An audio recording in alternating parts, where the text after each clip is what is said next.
नीचे अगला प्रश्न है कि महाराज जी, माता रत्ना ने तुलसीदास जी को ताना दिया, माता द्रौपदी ने दुर्योधन को ताना दिया, क्या व्यंग्य करना धर्मयुक्त होता है? अच्छा, व्यंग करना जी धर्मयुक्त क्या?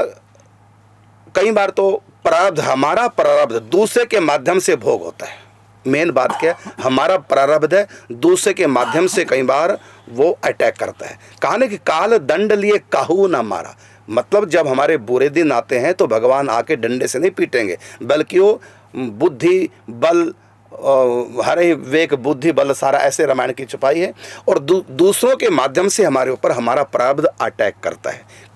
कोना को न काहू सुख दुख कर दाता, निज कृत कर्म भोग सब भ्राता। तो कोई हमारे ऊपर व्यंग अगर कस रहा है तो ठीक है, उसने कसा, हो सकता है कि वो कसना नहीं चाहता, लेकिन हमारा प्रबल प्रारब्ध उसके माध्यम से दुख बनकर आया है। ये तो धर्मयुक्त नहीं, हम किसी के बारे में कुछ भी गलत बोले, ये धर्मयुक्त नहीं। लेकिन रत्नावती ने जहाँ तुलसीदास जी को व्यंग कसा, उसके पीछे भगवान का हाथ था। और रावण ने जो लात मारी विभीषण को, उसके पीछे भगवान की कृपा का हाथ था। तो कह नहीं सकते, हो सकता है ये जैसे रावण ने लात मारी तो पहले हनुमान जी का संग प्राप्त हुआ, सत्संग प्राप्त हुआ विभीषण को। तो जब हनुमान जी ने विभीषण को सारी बात बता दी और ये भी बता दिया मैं राम जी का दूत हूँ, राम जी के पास से आया हूँ, अमुक जगह राम जी हैं, तो इतना जब पता चलेगा तो विभीषण को राम जी के पास जाना नहीं चाहिए था, लेकिन नहीं गया, क्योंकि मैं प्रधानमंत्री, उसको डर था कि मैं प्रधानमंत्री की हूँ, गद्दी छीन जाएगी, रावण से उल्टा चलूंगा तो, है ना। तो जब रावण ने मारी लात, हो गई राम जी से मुलाकात, तो लात कृपा थी।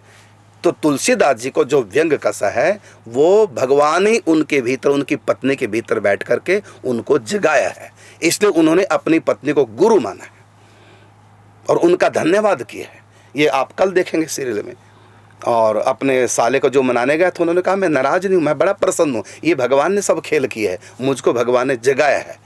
तो वहाँ भगवान की प्रेरणा से, कृपा से ही उन्होंने व्यंग कसा। हाँ, बाकी हमको किसी के ऊपर ऐसा व्यंग कसना नहीं चाहिए। हमारी बात से किसी को ठेस पहुँचती है, किसी को दुख होता है, ये हमारे लिए बहुत बड़ा अपराध है। लेकिन यहाँ पर जो हुआ था, जो भी रत्नावती के प्रसंग में, ये भगवान की इच्छा से ऐसा हुआ है।